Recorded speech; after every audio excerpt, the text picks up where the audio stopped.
Assalamu alaikum, everyone. Hope all of you are doing good. So, today we are here with another session, right?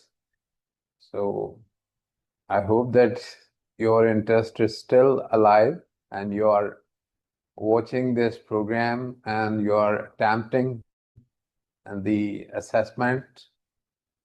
Today, the topic is itself assessment and its relation with curriculum. यानी assessment क्या है और इसका relationship curriculum के साथ क्या है. They are very closely interknitted because curriculum meant to assess some what we have in the curriculum. So if there is no assessment, उसके बाद कुछ भी नहीं हो.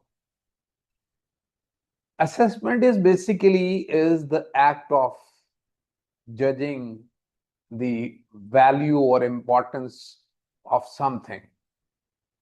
नहीं जांचना, evaluate करना, परखना, अप्रेस करना, बहुत से इसके सिनोनिम्स हैं असेसमेंट के. और असेसमेंट के लिए we also have another word that is examination. Very slightly difference है. यानी if we say that assessment is basically an umbrella term that covers under its head everything. और एग्जामिनेशन जब आप बोलते हैं तो इससे एक फॉर्मल एग्जाम असेसमेंट मुराद होती है, जिसका मकसद ये होता है कोई डिग्री या कोई सर्टिफिकेशन की जाए. Whereas assessment is basically the process of evaluating the knowledge, skills, abilities of somebody, especially with reference to education of the students, of the learners. तो learners की ability को जब हम जज करते हैं तो we generally use the word assessment. आपको पता है हमारे सिस्टम में we have first assessment, mid term assessment, second term second assessment, final assessment. So उसके अलावा आप अपने स्कूल में बहुत से एग्जाम्स जो हैं वो करते हैं. If you look around, so you have a lot of examinations, lot of assessments, right? IELTS आ जाती हैं, उसमें SAT आ जाता है, उसमें certain driving tests जो हैं वो आ जाते हैं. They are all part of any ingredients of assessment, or they are all types of assessment. There are assessments which are informal assessments, and there are assessments which are formal assessments. This process of evaluating students, especially, continues from the day a child gets into the school. और ये पूरा साल किसी ना किसी तरह का होता है. We have an assessment before we start teaching, and we have an assessment during the teaching, and we have assessment when we finalize the certain course content or class or grade, right? तो हर बार एक assessment होता है, and this assessment is that of curriculum. और ये curriculum जो है it's imparted, it's delivered through instruction, teaching instructions. ये teacher जो होता है वो एज अ मीडियम काम करता है. और obviously when I say teacher, तो it means that all the people around teacher, coordinator, principal, पूरा पैराफिनेलिया जो है वो उसका कर रहा होता है. तो assessment जो है ये हर वक्त जो है ongoing process है, right? So assessment and its relationship with curriculum. So ensuring coherence to support student success. इसका मकसद क्या है?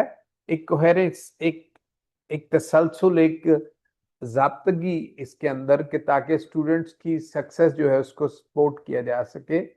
Learning objective define clear measurable goal that guide instruction and evaluate.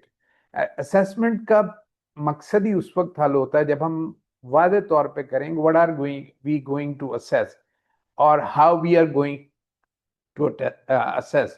So measurable goals होते हैं कि हमने ये कंटेंट करना है, इन टेक्निक के साथ करना है. और इसको करना क्या है, वो हमारी जो इंस्ट्रक्शन है और जो एवेल्युएट कर रहे होते हैं उसको साथ लेके चल रहे होते हैं हम। Student success supporting growth through coherent targeted and purposeful assessment practices. यानी असेसमेंट की जो हम प्रैक्टिस करते हैं, ये हम टेस्ट लेते हैं, ये हम फर्स्ट असेसमेंट लेते हैं, ये हम मिड टर्म लेते हैं, ये जो हम second term assessment, final term जो है, तो ये असेसमेंट प्रैक्टिसेस हैं, ये पर्पसफुल होती है। इनका काम क्या होता है, वैल्यूएट करना कि बच्चे ने क्या लर्न किया, किस लेवल पे है, जो हम इंस्ट्रक्शंस कर रहे हैं, जो हम टीचिंग कर रहे हैं, वो कहाँ तक अफेक्टिव हो रही है, कहीं को गैप तो नहीं है, और ये इसमें कोहेरेंस होती है, एक आपस में लिंकेज होता है सारी चीजों में। So students success supporting growth through coherent, targeted, and purposeful assessment practices. So we look at the growth of the student के student कैसे learning process पे, learning ladder पे ऊपर जा रहा है, और हमारी coherent targeted होती है, यानी ये growth जो होती है कि इस स्टेप पे उसको ये आना चाहिए, इस स्टेप पे ये आना चाहिए, और ये जो मुख्तलिफ हम प्रैक्टिसेस करते हैं, मिड टर्म, फाइनल टर्म और दूसरी, तो ये सारे उसकी प्रैक्टिसेस होती हैं। So curriculum alignment, connected standard content and learning outcomes across all grade levels. So assessment हमें क्या help करती है कि curriculum को alignment कर देती है कि all the standards, content, learning outcomes are known through the assessment across all grade levels. Right, horizontal और वर्टिकल जो अलाइनमेंट होती है उससे हम वाकिफ हो रहे होते हैं, सब्जेक्ट अलाइनमेंट जो होती है उससे हम वाकिफ हो रहे होते हैं। राइट, सो असेसमेंट डिजाइन जो है वो क्या है, crafting meaningful assessment that reflect curriculum goals and student needs. असल इसमें जो है वो असेसमेंट डिजाइन है कि हम जो डिजाइन करें असेसमेंट, वो रिफ्लेक्ट करेंगे करिकुलम के जो गोल है, जो स्टैंडर्ड है, उनको मीट किया जा रहा है, और जो स्टूडेंट्स नीड है। ऑब्वियसली स्टूडेंट्स की नीड से हम स्टार्ट होते हैं और फिर स्टैंडर्ड, बेंचमार्क और एसएलओज एटसेट्रा, और एंड पे हम असेसमेंट में आते हैं।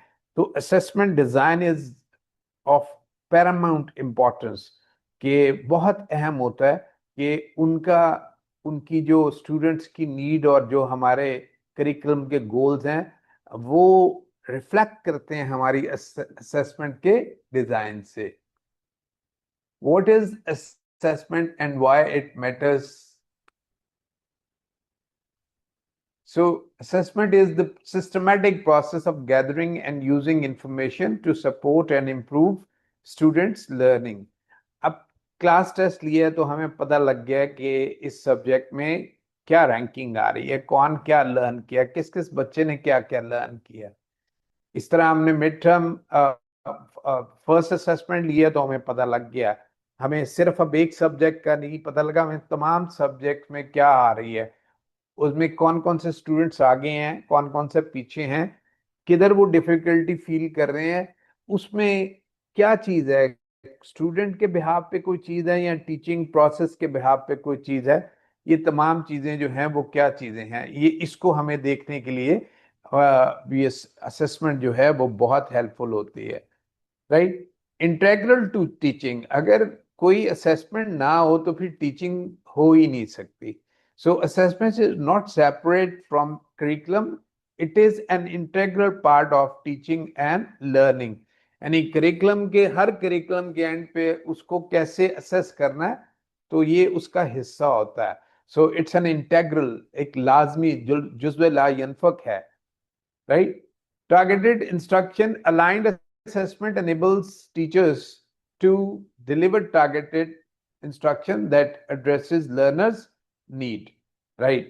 So it helps us to give target to our teaching instructions, ठीक, और ये aligned assessment जो होती हैं, जो हमारे करिकुलम के साथ मिली हुई होती हैं, ये enable teachers to deliver targeted instruction that addresses learner needs। यानी टीचर जो होते हैं वो फोकस्ड रहते हैं उन्होंने क्या पढ़ाना है और वो जो पढ़ाना है उसको फिर उन्होंने असेस करना है. Measuring learning measures knowledge, skills, attitude, and performance aligned with learning goals. So obviously हमें बच्चों के इल्म का, लर्नर्स के नॉलेज का, कि उनका नॉलेज बैंक जो है वो कहाँ तक पहुंचा है और क्या स्किल्स और एटीट्यूड जो है वो हुआ है. अगर आप अगर आप अपने स्कूल में पूरा करिकुलम के मैप को नहीं लेके चल रहे, अलाइनमेंट नहीं है, आपकी आपकी जो आपका ग्रेड है उसमें सिर्फ आप फर्स्ट और सेकंड या मैक्सिमम थर्ड जो वो टेक्सोनॉमीज के टीयर्स हैं या लेवल्स हैं उनको लेके चल रहे हैं, तो आप स्किल्स और एटीट्यूड नहीं आप कर सकते, परफॉर्मेंस को नहीं आप मेजर कर सकते.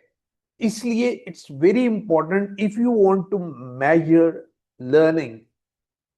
सो मेजरिंग लर्निंग के असेसमेंट जो है वो हमें लर्निंग को मेजर करने की, जांचने की है के काबिल करता है, और स्किल्स एटीट्यूड. लेकिन ये जो मेजरिंग लर्निंग जिसमें हमने knowledge, skill, attitude and performance को रखा है, ये याद रहे कि ये उसी वक्त ही हम सारी चीजें कर सकते हैं when we are implementing the whole curriculum that involves the development of not only knowledge of the learners, rather it develops skills, rather it focuses on the attitude, and ultimately the performance which starts from knowledge embeds into skills, reflected into attitude, and finally is shown through the performance. So measuring learning is so important, right? Curriculum alignment, when assessment aligns with curriculum, vision and standard expectation become clear for students. So each part of the discussion that we have gone through so far is very well connected and very well coherent. अगर इनमें से कोई भी chain का link जो है is missing, the learning is not taking place. We cannot have very clear or very true results of our all efforts. So I request all of the school, all of the principal, the coordinators, the teachers, कि वो इस तमाम concept को अपने अंदर उतारे, अपने जहन में करें. ठीक है, वो कहते हैं कि a teacher like a an artist, like a philosopher, like a man of letters, is motivated by internal creative impulse, not by external factors. यानी एक्सटर्नली वो नहीं मोटिवेट होता, वो इंटरनल, वो जो उसकी क्रिएटिव इम्पल्स है ना, उससे वो मोटिवेट होता है. तो those of you who are sitting and listening to me should focus on this very short, and he's saying, yeah, it's by some sage, right?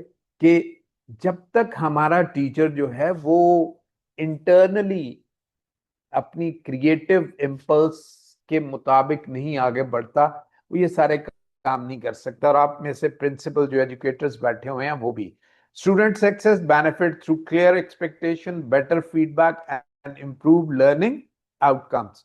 अभी मैं देख रहा हूं कि मैं फेसबुक के ऊपर देख रहा हूं कि हमारे स्कूल्स जो हैं, some of the schools are posting some Facebook, वो जो है अपने स्कूल के, और उसमें they have started giving message that education is actually more than school, more than examination. I want you to zero in on this idea, focus कर लें इस आइडिया को कि एजुकेशन का मतलब क्या है. एजुकेशन सिर्फ बच्चों को बोर्ड में रिजल्ट नहीं है, उनके वो जो measures knowledge, skills, attitude and performance, ये तमाम चीजें बच्चों की पर्सनालिटी में, उनकी उनकी उनके पूरे पर्सोना में रिफ्लेक्ट होना चाहिए. So aligning assessment with the curriculum, ठीक है, विजन और मिशन में हमारे होना चाहिए. the overarching purpose and direction that guides all curriculum and assessment decision. हमारे स्टैंडर्ड जो हैं डिफाइंड होनी चाहिए, क्या एक्सपेक्टेशंस है, क्या माइलस्टोन्स होंगे, इंडिकेटर्स क्या हैं, that anchor learning across grade and subject. एक एक चीज वाजे होनी चाहिए करिकुलम और असेसमेंट की. Assessment with curriculum, vision and mission, the overarching purpose and direction that guides all curriculum and assessment decision. We must have a very good clarity of our vision and mission. We have already discussed. So हमारी assessment जो है वो reflect करेगी हमारे mission को. Standard and benchmark, ये जो हम define करें, ये expectation क्या है और milestones क्या हमने रखे हुए हैं. जैसे milestones में इवन क्लास टेस्ट भी हैं, लेकिन बिग माइलस्टोन जो है हमारा फर्स्ट असेसमेंट है, फिर हमारा सेकंड असेसमेंट है, मिड टर्म है, फिर हमारा फाइनल टर्म है, right.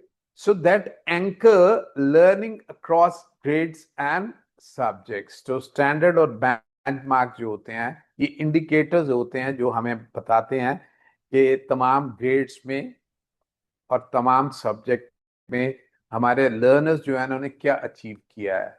Learning outcome, measurable results students are expected to achieve by the end of each unit or course. So ये भी assessment है. Any content and instruction, the subject matter and teaching strategies selected to help student reach the defined goal.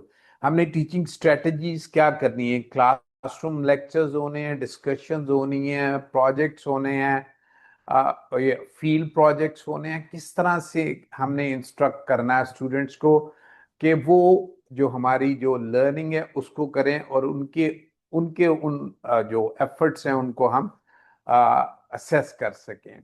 Assessment design task and tool intentionally design to measure whether intended learning outcomes are achieve. ये बड़ा important है कि किस काम को जो हमने पढ़ाया उसको क्या कर रहे हैं. इसके लिए वो बार बार कहूंगा कि वो ब्लूम टेक्सोनॉमी में कि हमने डिफाइन करना है या एनालाइज करना है या एवेल्युएट करना है, हमने क्या करवाना है, उसी के मुताबिक हम अपनी असेसमेंट जो है उसको डिजाइन करेंगे. जो हमने पढ़ाया होगा, जिसकी प्रैक्टिस कराई होगी, उसके मुताबिक हमारी असेसमेंट जो है वो डिजाइन होगी. और गैप और एनालिसिस, सो जब हमारे पास रिजल्ट आएगा, अब हमारा एलएमएस है फॉर एग्जांपल, तो एलएमएस में रिजल्ट्स आएंगे, हम जो फर्दर काम कर रहे हैं जब उसमें रिजल्ट्स आएंगे तो रिजल्ट्स भी हमें गैप्स को एनालाइज करने में होंगे कि एक क्लास में किस सब्जेक्ट में क्या स्टूडेंट्स जो हैं उन ऊपर से नीचे तक उनकी क्या रेशियो आ रही है, किस किस ग्रेड, वो जो ग्रेड्स हैं उसमें क्या रेशियो आ रही है. फिर अक्रॉस दी हॉरिजॉन्टली हम उनको देख सकेंगे, वर्टिकली देख सकेंगे. और ना सिर्फ ये है कि हम उनके जो प्रीवियस रिजल्ट्स हैं उनके साथ भी उनको कंपैरिजन कर सकते हैं, क्योंकि जो अभी हम टेक्निक को जिक्र करेंगे तो आप उसमें देखेंगे कि हम बच्चों की प्रेजेंट और पास्ट की जो सिचुएशन है क्लास वाइज भी हम उसको एनालाइज कर सकते हैं. और even during the year, academic year, हम फर्स्ट मंथ से लेके जब तक हम पहुंचे हुए हैं उस तक बच्चों के जो डेवलपमेंट है उसको देख सकते हैं और उसमें जो गैप्स वाकया हो रहे हैं उनको हम देख सकते हैं. और coherence and refinement, continuously improving vertical and horizontal alignment to ensure progression and consistency. तो जब हमने assessment को अलाइन कर दिया अपने करिकुलम के साथ तो फिर हम coherence and refinement जो है वो हमारे इस प्रोसेस का एक मुस्तकिल पार्ट जो है वो हो जाएगा. तो these are 7 things which are very important कि हम इनको अपने सामने रखें. और ख़ास तौर पे जो हम हेड ऑफिस के लेवल पे रखते हैं, लेकिन स्कूल लेवल पे जो प्रिंसिपल्स और कोऑर्डिनेटर्स हैं, वाइस प्रिंसिपल हैं, they have to keep all these things before them. अपने अपने डॉक्यूमेंट्स, अपने ई डॉक्यूमेंट्स या हार्ड कॉपीज में इन चीज़ों को लिखें और क्या क्या करना है आपने इसको करें. सो assessment types across educational level, जरा थोड़ा सा उन टेक्निक्स को देख लें कि कौन कौन सी टेक्निक्स जो है वो होती हैं तमाम एजुकेशनल लेवल्स पे। तो mapping diagnostic formative summative and other assessment to Montessori and school level context में, इसमें यानी हम जरा मैप कर लें कौन कौन सी टाइप की टेक्निक्स है असेस करने करने के लिए, राइट। तो फर्स्ट आती है डायग्नोस्टिक असेसमेंट। ये हमारी बेसिकली ऑब्जर्वेशन ऑफ रेडीनेस और एंट्री बेस लेवल टेस्ट होता है। फॉर एग्जांपल, अगर एक बच्चा हमारे पास प्ले ग्रुप में आया तो उसका डायग्नोस्टिक जो है वो हम उसको देखेंगे कि ऑब्जर्व करेंगे कि बच्चा जो है वो किस काबिल है, क्या काम कर सकता है, उसकी मोटर स्किल्स जो हैं वो कोई डेवलप हैं, उसकी कोऑर्डिनेशन, बॉडी की कोऑर्डिनेशन, उसकी फेशियल एक्सप्रेशन से हम कुछ करेंगे। और अगर हमारे पास वो नर्सरी में या किसी और क्लास में है, अगरचे ये बाज स्कूल जो हैं वो इवन प्ले ग्रुप के लिए भी वो जो है वो लेते हैं, बच्चों को एक टेस्ट लेते हैं, कुछ चीजें पूछते हैं जिनके लिए पेरेंट्स जो हैं वो उनको तैयार करवाते हैं। तो ये मुख्तलिफ जो सिस्टम्स हैं उनके मुख्तलिफ है। हाँ, प्ले ग्रुप के बाद जो बच्चे आते हैं उनके लिए हमने वो एंट्री एडमिशन टेस्ट हम उसको नाम देते हैं, that's a sort of a diagnostic test, के हम डायग्नोस करते हैं कि इस वक्त क्या है। तो मॉन्टेसरी में हमारी readiness for the observation of readiness होता है, और स्कूल की बकिया क्लास के लिए एंट्री टेस्ट या बेस लाइन टेस्ट जो है वो होते हैं।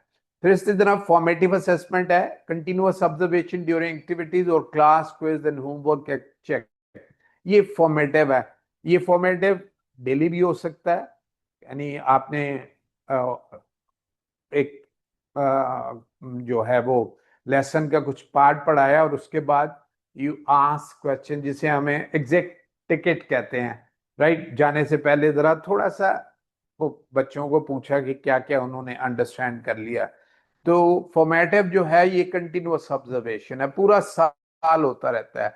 और ये क्विज की सूरत में, होमवर्क चेक करने की सूरत में, और इस तरह क्वेश्चन ऑरल क्वेश्चन करने की सूरत में ये सारे वक्त चलते रहते हैं। समेटिव असेसमेंट जो है एंड ऑफ द पोर्टफोलियो, ये एंड ऑफ टर्म होता है, पोर्टफोलियो बनाते हैं।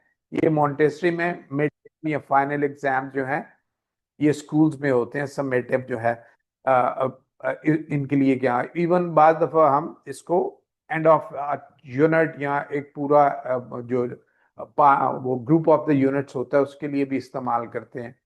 Iterative assessment, comparing a child's current work with earlier attempts over time.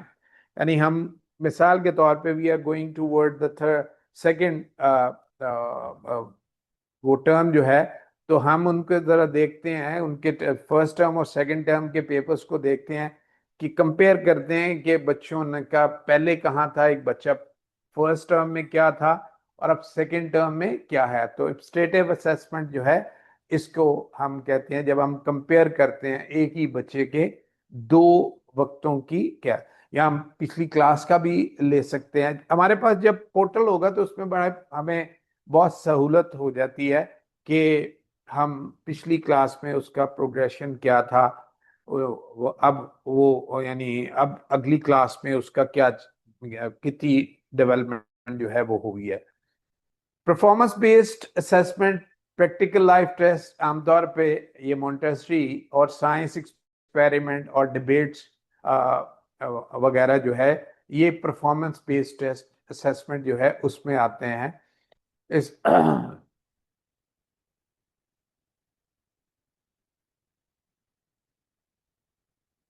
इसके बाद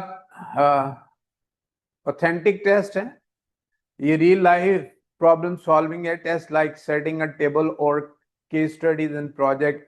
यानी अगर मॉन्टेसरी वगैरह है तो उसमें सेटिंग टेबल इस तरह की आ जाएगी, और इससे ऊपर है जैसे जैसे हम हाई क्लासेस की तरफ जाते जाते हैं तो फिर केस स्टडीज और प्रोजेक्ट जो है वो देते जाते हैं। और हमने इस दफा प्रोजेक्ट के ऊपर किया है, केस स्टडी भी आपके साथ डिस्कस किया है। Case study can be very helpful कि उसके जरिए आप जो भी टॉपिक पढ़ा रहे हैं, अगर आप अपने टॉपिक के हवाले से को केस स्टडी अपने स्टूडेंट्स के साथ डिस्कस करते हैं, तो उसके नतीजे में क्या होता है कि स्टूडेंट्स को आप रियल लाइफ ऑथेंटिक असेसमेंट देते हैं।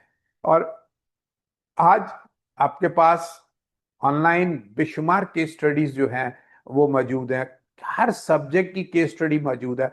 आप सिर्फ ये है कि वो क्या कहते हैं, आपको करना क्या है कि आपको एक कमांड देनी है कि I need a case study for this subject और फॉर दिस लेवल, और आपको पूरा एक केस स्टडी मिल जाएगी। उसमें कोई रिफ्लेक्टिव क्वेश्चंस भी होंगे जो बच्चों को करने के नतीजे में आप लेसन के शुरू में वो ही उनको एक्टिवेट कर देते हैं।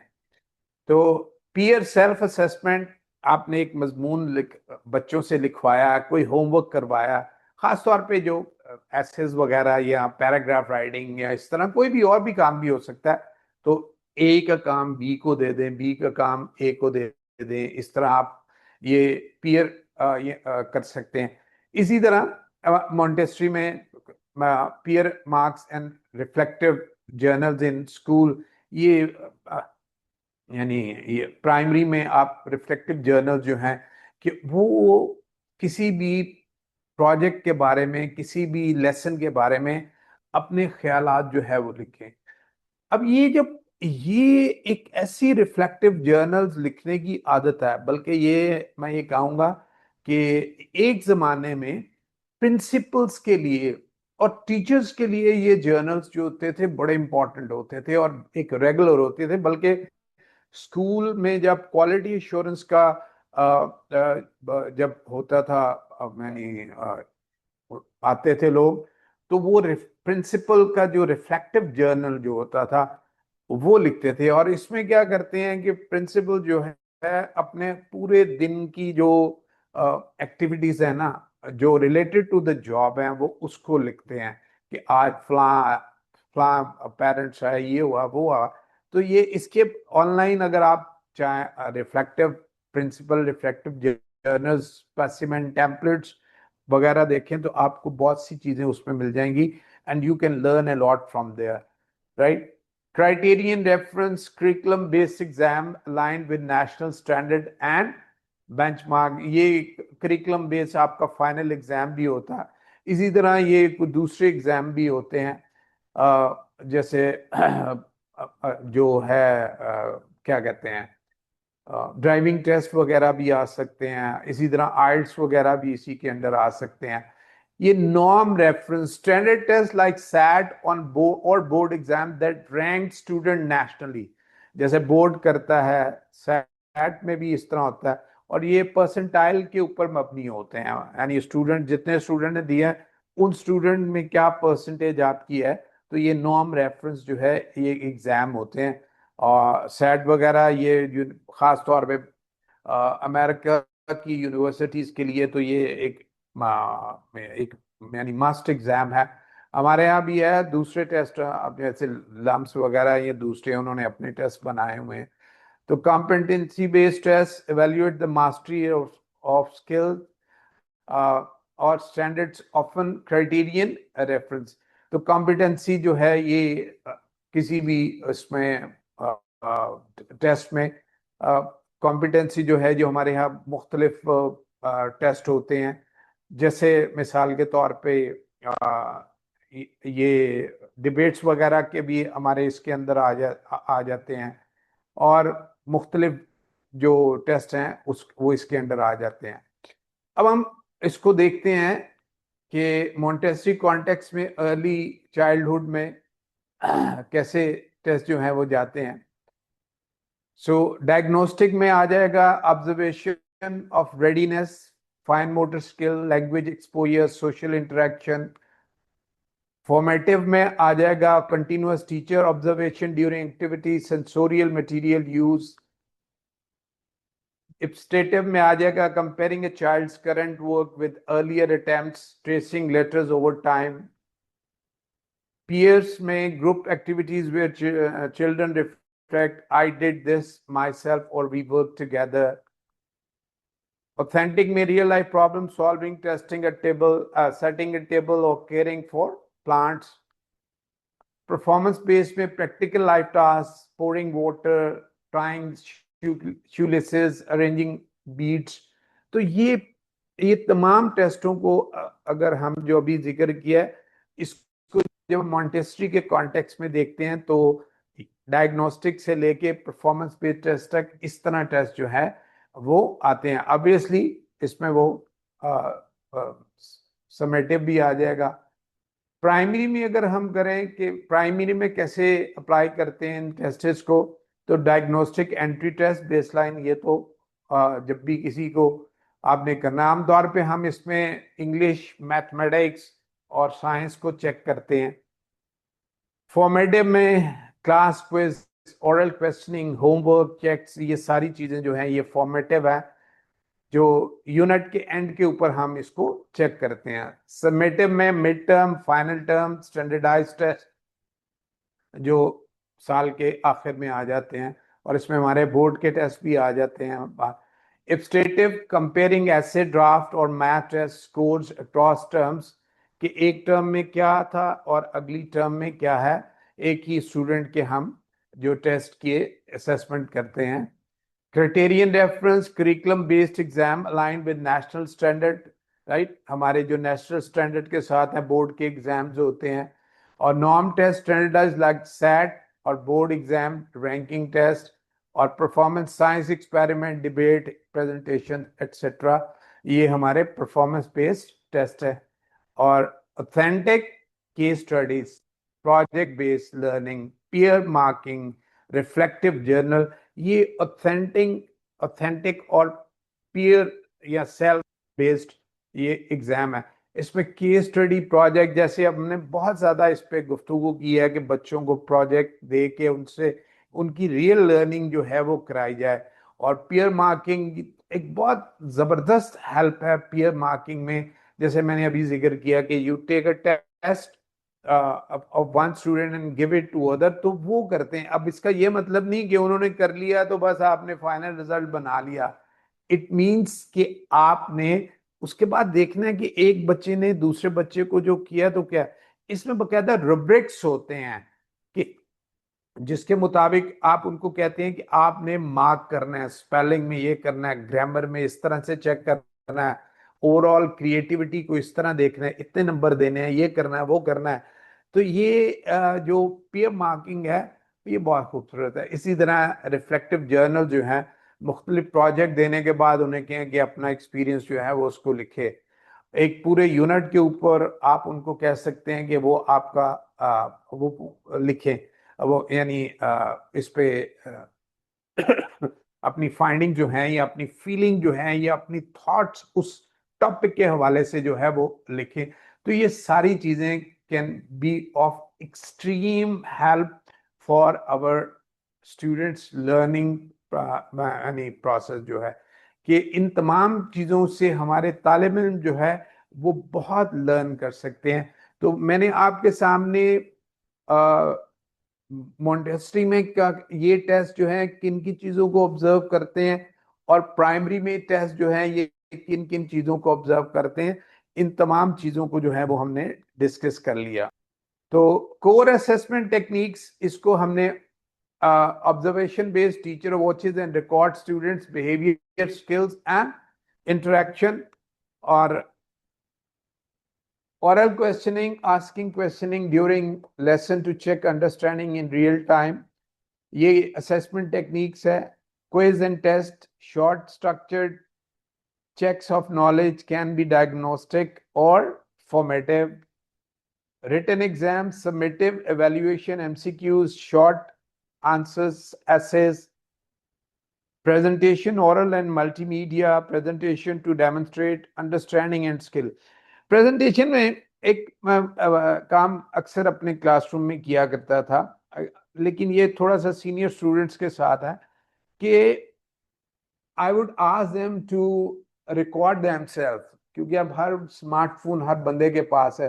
तो प्रेजेंटेशन देना, क्योंकि बाज़ दफ़ा ये होता था कि टाइम कम है, तो I would give them presentation के इसको अपने आप को रिकॉर्ड करो. और अगर आपके पास बोर्ड नहीं है तो आप घर में कोई बड़ा चार्ट पेपर लगा के उस पर अपनी प्रेजेंटेशन दे दो और फिर उसको सुनो, ताकि आपको पता लगे कि आपने क्या क्या चीजें जो हैं वो इसमें मिस की हैं। तो ये एक बहुत ही इफेक्टिव वे हो सकता है।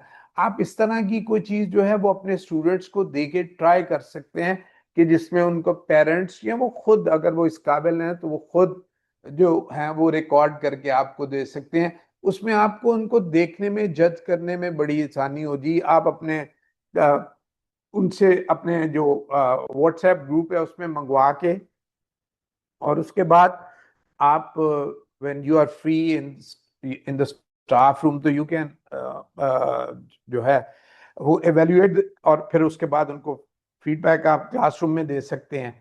ये तमाम चीजें जो है, असाइनमेंट, होमवर्क और क्लास वर्क, ऑब्वियसली ये होमवर्क और क्लास वर्क चेक करना बहुत जरूरी है।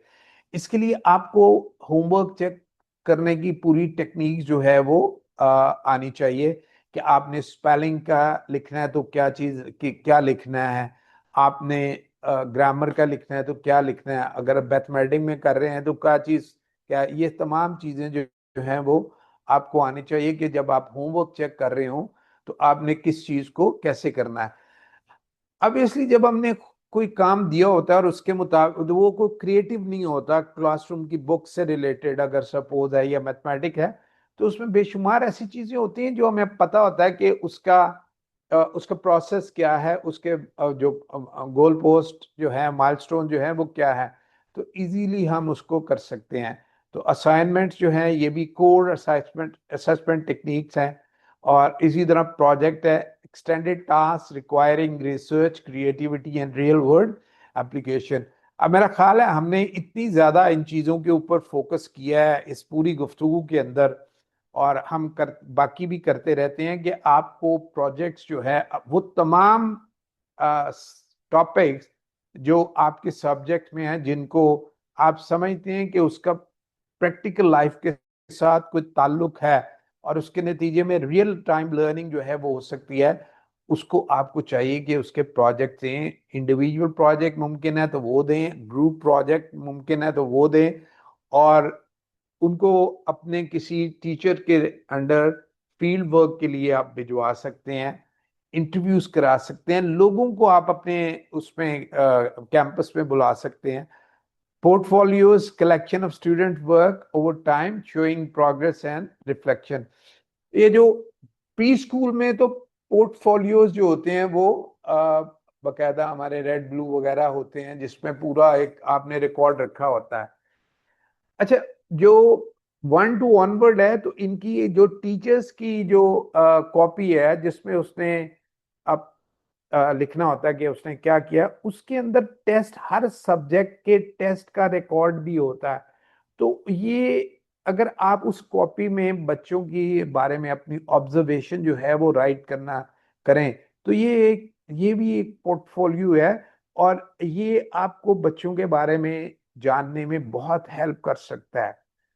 लेकिन फिर मैं ये कहूंगा कि ये तमाम चीजें जो हैं, ये करने के लिए आपको अपनी नर्व्स को मजबूत करना पड़ेगा।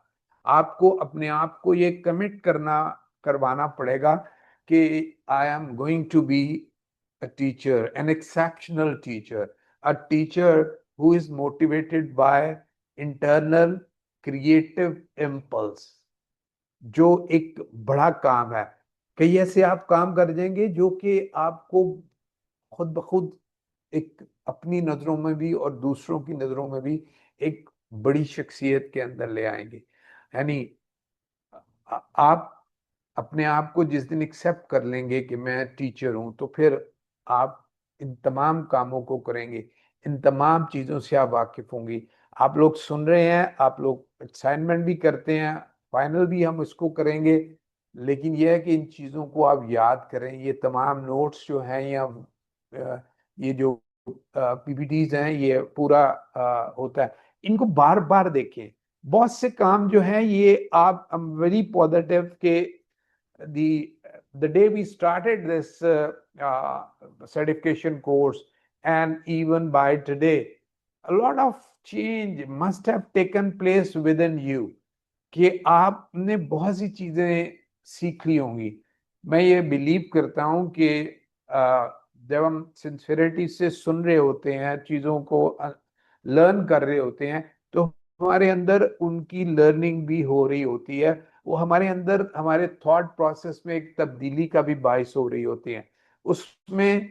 और हमारे ये तमाम इल्म जो होता है, इसका हमारे स्किल्स में डलने में, हमारे रवैये में जाहिर होने में, और हमारे परफॉर्म करने के अंदर अगर कोई चीज लैग वजह बनती है, तो वो हमारी सुस्ती है। अच्छा मैं ये कर लूंगी, अच्छा ये मैं कर लूंगा। तो किसी भी काम करने के लिए ये तमाम चीजें ने जो है ना, वो एक कैरेक्टर पैदा करती है।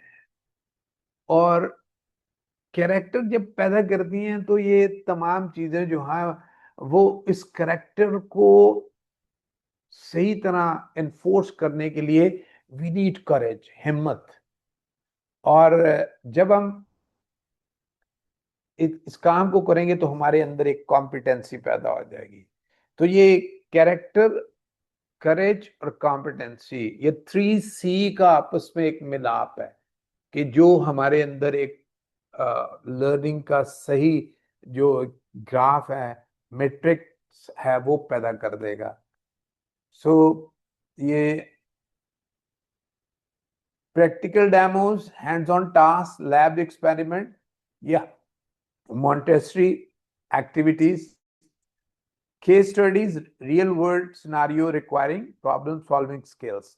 आपको पता है ये जैसे BS में जाते हैं, तो ये अनफॉर्चुनेटली हमारे जो स्टूडेंट्स हैं, they fail to deal with case studies. अगर एज अ टीचर हमने 7वीं 8वीं में केस स्टडीज, बड़ी शॉर्ट सी केस स्टडीज जो है, वो उसको अपने स्टूडेंट्स के साथ डिस्कस किया हो, उसके क्वेश्चंस को डिस्कस किए हुए हो, तो उनमें जो लर्निंग का एक एक्टिव लर्निंग, एक वो किनेस्थेटिक किस्म की एक्टिविटी हो जाएगी कि क्योंकि उसमें सारे फिजिकली इन्वॉल्व होंगे, और उसके नतीजे में हमारी लर्निंग जो है वो बहुत ज्यादा हो जाएगी। और हमारी प्रॉब्लम सॉल्विंग की जो एबिलिटी है, वो जब हम प्रॉब्लम सॉल्विंग की एबिलिटी को करते हैं, तो इसके साथ साथ हमारी डिसीजन मेकिंग की भी जो है वो हो जाती है, क्योंकि हम प्रॉब्लम सॉल्व करते हैं, मुख्तलिफ ऑप्शंस को हम वो देखते हैं कि which of the option is the best to solve the problem. तो ये डिसीजन मेकिंग जो है वो भी टेक प्लेस हो जाती है। और technique, peer assessment, student evaluate each others work collaboratively, एक दूसरे का काम सुनते हैं। आप डिबेट दे दें और एक फॉर्म स्टूडेंट्स को भी दे दें कि वो भी इसको वैल्यूएट करें, तो they will really learn a lot. और सेल्फ असेसमेंट, जैसे कि हमने कहा, इप्स्टेटिव और स्टैंडर्डाइज टेस्ट, नॉर्म, ये सारे सारे मुख्तलिफ टेक्निक है। रूब्रिक्स और चेकलिस्ट जो है कि किसी काम को हमने कैसे चेक करना है। आप मिसाल के तौर पे हमारी जो प्रोग्रेस रिपोर्ट है, तो उसमें देखें कि हम कैसे चीज़ों को करते हैं। रूब्रिक्स हमने दिए हुए हैं कि किसी भी एग्जाम को चेक करने के लिए किस किस तरह हम उसको करेंगे, तो उसमें आप चेकलिस्ट अपने तौर पे भी बना सकते हैं।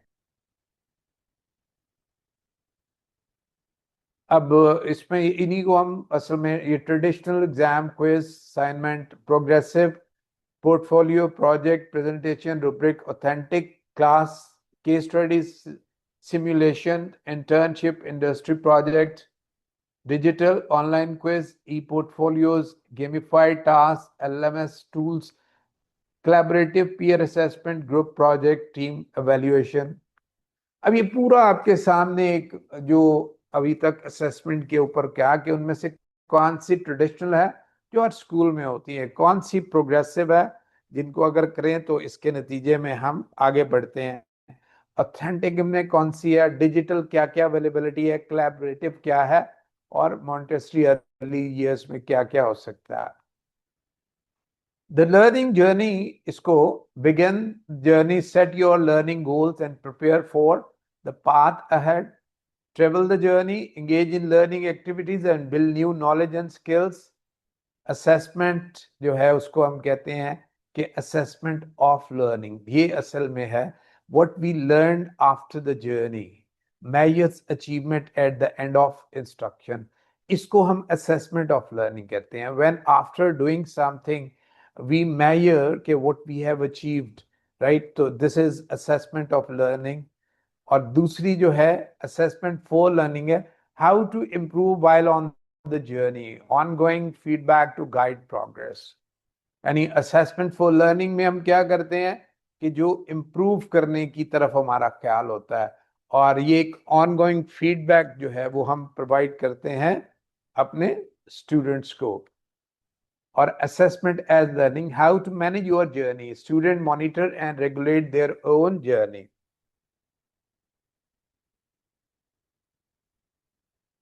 So this is known as the learning journey, जिसमें यह है कि जब आप ट्रेवल करते हैं तो फिर assessment of learning, for learning, as learnings. Democracy और इसकी डेफिनेशन में एक ही फर्क है. डेमोक्रेसी कहती है sorry government of the people, for the people, by the people. ये learning, assessment of learning, for learners, for learning and as learning. So assessment, formative assessment to guide and improve learning in progress. So assessment learning जो है वो assessment for learning में formative assessment है. अब उसमें क्या क्या आता है we have discussed it thoroughly. Assessment of learning, summative assessment to measure and report students achievement. यानी ये मिड टर्म भी हो सकते हैं और फाइनल टर्म भी जो है वो हो सकते हैं. और assessment as learning, metacognition reflection for self-regulated independent learners, right? अब ये metacognition क्या है कि हम we as a teacher you think what you have done, what you have learned by teaching a certain subject, and as student you teach it to the student that they should also think, that reflect that what they have learned, how they have regulated themselves during this whole process of learning. तो ये एक तरह से independent learners जो है वो बनाते हैं. एक बात मैं आपको कहूंगा कि इट्स वेरी इंपॉर्टेंट कि आप अपने स्टूडेंट्स को जहां एलएमएस और जो ऑनलाइन लर्निंग जो है उससे कराएं, लेकिन कभी भी उनको रीडिंग से, बुक्स से, कागज से दूर मत करें. Because book reading can be of immense help end of can be a tool of immense learning. यानी जो किताब से लर्निंग होती है वो हमारी कॉग्निटिव डेवलपमेंट के लिए बहुत जरूरी है. Unfortunately we are more relying on online aspect. They are good, लेकिन ये है कि उनका इम्पैक्ट लर्निंग के लिए जो है is not that strong which actually is by book. Copy and pencil जो है ये एक बहुत इंपॉर्टेंट है, इसको बच्चों से दूर मत करें. सो ऑफ लर्निंग ये हमने इसको कंडक्टेड एट द एंड. ये सबमिटिव का सबमिटिव असेसमेंट पर्पस, ये हमारे ग्रेड देती है, प्रमोशन डिसीजन करने में मदद देती है, सर्टिफिकेशन देती है, और अकाउंटेबिलिटी टू स्टेक होल्डर्स यानी teacher, principal, coordinators, students, parents, सबके लिए असेसमेंट जो है, सबमिटिव असेसमेंट जो है ये हमें ये फाइनल रिजल्ट देती है कि हमने क्या ग्रेड देना है और कि हमारे प्रमोशन के क्या डिसीजन होंगे, सर्टिफिकेशन, और सबसे इम्पोर्टेंट कि स्टेक होल्डर्स को हम पूरे के पूरे स्टेक होल्डर्स. मैं भी स्टेक होल्डर हूँ एज ए हेड ऑफिस, आप principal, teacher, coordinator, students, parents और the society as a whole. ठीक है. Characteristic occur after instruction, produces grade, compares performance to standard and benchmark. यानी ये समेटिव जो है ये हमें हेल्प करती है कि हम अपने फुली स्टैंडर्ड और बेंचमार्क से देखें कि आया हमारे जो लर्निंग आउटकम्स हैं वो अचीव हो गए हैं कि नहीं, ये सारी उसकी एग्जांपल्स हैं, जिसमें final exam, mid term, standardised test, project और end of the unit assessment है। ये हमारी असेसमेंट वो progressive. Advantages: provide clear achievement data, support accountability, and communicates learning outcomes to parents. Or limitation: offer limited feedback for improvement. Result come too late to adjust instruction during learning. हाँ, ये summative जो है, अगर आप जो है वो formative जो है वो फौरी तौर पे देती है, और समेटिव जो है ये हमें एंड ऑफ द टर्म जो है ये देती है रिजल्ट्स। तो फॉर्मेटिव इसके मुकाबले में ऑनगोइंग असेसमेंट है। पर्पस: टाइमली फीडबैक देती है हमें। Example: classroom questioning, ticket, exit ticket, peer feedback, draft reviews and observation, checklist. और टीचर रोल में हमें ये बड़ी हेल्प करती है। Modify strategies, identify misconception and provide targeted support to guide students. Student role: understand their own progress, act on feedback, and take steps to improve their performance. तो इस बात से formative जो है ये बड़ी helpful है। Advantages: improve learning in real time, however require consistent teacher effort and clear feedback system.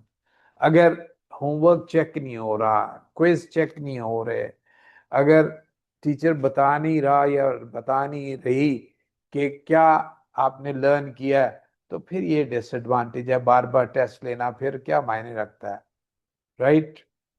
तो मेटा कॉग्निशन जो है ये असेसमेंट एज लर्निंग में बहुत जरूरी है कि student actively monitor and regulate their own learning, ongoing, student centred and reflective in nature. और student centered, reflective, ongoing cognitive focuses on thinking about one's own thinking. और self assessment, checklist, reflections, journals, learning portfolios and personal goal setting tasks. लेकिन ये तमाम चीजें जो है ये teacher ही बच्चों को बताते हैं कि उन्होंने क्या करने हैं। In the beginning of each year आपको ये तमाम चीजें जो है मेटाकॉग्निटिव असेसमेंट जो है ये सिखानी है बच्चों को। तो इसके पर्पस: सेल्फ रेगुलेटेड और learn capability of managing their own growth. So it's ability to think one's own thinking. बाद दफा advantages: build independence and life long skills, requires folding in time to develop student self. ये जो फिक्रा लिखा हुआ है ना, requires scaffolding, इसका मतलब ये है, स्कैफोल्डिंग का मतलब ये है कि कोई सहारा साथ इनके होता है, और यहाँ सहारा टीचर है और पेरेंट्स है। आप टीचर जो है वो पेरेंट्स को के साथ जब एक यानी कम्युनिकेशन में होगा तो स्कैफोल्डिंग जो है ये वजूद में आती है। सो ये तीनों असेसमेंट का purpose: timing, main user, focus, type, feedbacks और आउटकम्स। ये बार बार लाने का मतलब यह है कि आप इन चीजों को पढ़ें और बार बार इसको आप देखें कि कौन कौन सी टाइप्स होती हैं, इसका मकसद क्या है, टाइमिंग क्या है, किसका क्या टाइमिंग है, और इनके क्या क्या जो है वो आउटकम्स जो है वो निकलेंगे। अब मिसाल के तौर पे वाटर कंजर्वेशन के ऊपर अगर प्रैक्टिकल है तो लर्निंग आउटकम क्या है: student explain methods of conservation conserving water in daily life. End of the unit test हो सकता है measuring student knowledge of water conservation concept. और balance view: all three approaches work together to measure improve and develop student ownership, यानी learn assessment for, of और as, ये तीनों इसके अंदर आ जाएंगी। और for teachers question and worksheet reviews to provide ongoing feedback और असेसमेंट एज लर्निंग। स्टूडेंट की project reflection journal on personal water use habits and self monitor progress. एक बहुत अच्छी एक है वाटर कंजर्वेशन, क्योंकि हम लोग बहुत पानी को जाया करते हैं। मैट्रिक्स आप ग्राफ्स बना सकते हैं जो आपको आपको आपकी टीम को हेल्प करेंगे। ये इसके लिए आप वो हमने जो गुफ्तगू की है अलाइनमेंट में वो बहुत हेल्प करेगी। Structure approach ensuring vertical and horizontal coherence across grades, और करिकुलम मैप आप ड्रॉ कर सकते हैं, और रूब्रिक्स जो है वो आप ड्रॉ कर सकते हैं जो आपको clear performance criteria directed directly link to learning goals and outcome से मिला कर देगा। Start with clear vision, use varied assessment methods और review and adjust regularly। ये आपके लिए एक मैसेज है। Map curriculum assessment, provide timely feedback and foster educator collaboration। यानी एजुकेटर्स, टीचर, कोऑर्डिनेटर्स, प्रिंसिपल सब, और इन सब की अकाउंटेबिलिटी जो है वो हो रही है। सो ये टॉप 5 चैलेंजेस जो हमारे स्कूल फेस कर रहे हैं वो क्या होते हैं? Improving student result score, keeping student motivated, curriculum implementation, curriculum selection, retaining student, lack of practical skill and real world application, insufficient integration of technology and digital literacy, need for interdisciplinary and personalized learning। ये key areas for improvement in current curriculum है। तो हमने जो सारी गुफ्तगू की है इसमें ये हम इन तमाम टॉप चैलेंजेस जो है उनको डिस्कस किया है। तो आई होप कि आप अपने स्कूल के लिए इसमें improve student result and test जो है ये बड़ा इम्पोर्टेंट है। और अगर हम करिकुलम को चेंज करते हैं, अपने आप को करिकुलम के मुताबिक चेंज करेंगे तो हमें बेनिफिट क्या होंगे? Improve student performance, school income बढ़ जाएगी, बेटर टीचर रिटेंशन, ये एक बहुत हमारा चैलेंज होता है, इंक्रीज एनरोलमेंट, सेटिस्फाइड पेरेंट, और इनहेंस रेपुटेशन और इंटरनेशनल रेपुटेशन। कौन सा टीएसएस का कैंपस बहुत बेहतर है जी? फलां बेहतर है, मैं नाम नहीं लूंगा, लेकिन फलां फलां बेहतर है। वो क्यों? क्योंकि वो ये सारे काम जो हैं वो कर रहे हैं। So thank you very much. We appreciate your time and attention throughout this presentation.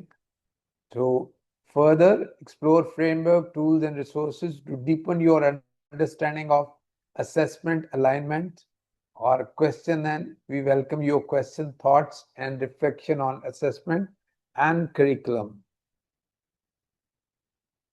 तो अगर आपके क्वेश्चंस हो तो उसको करने, लेकिन अभी हमने आपको क्वेश्चन करना है। Thank you very much ladies and gentleman.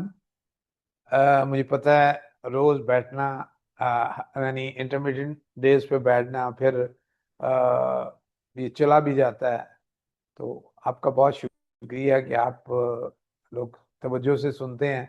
अल्लाह करे कि ये तमाम एफर्ट जो है ये किसी मकसद के तहत जो की जा रही है ये किसी फ़ायदे का बायस हो मेरे लिए, हमारे सिस्टम के लिए, हमारे तमाम कैंपसेस के लिए, हमारे तमाम स्कूल्स के लिए, और हम हर तरह से इम्प्रूव करें जिसकी हम कोशिश कर रहे हैं।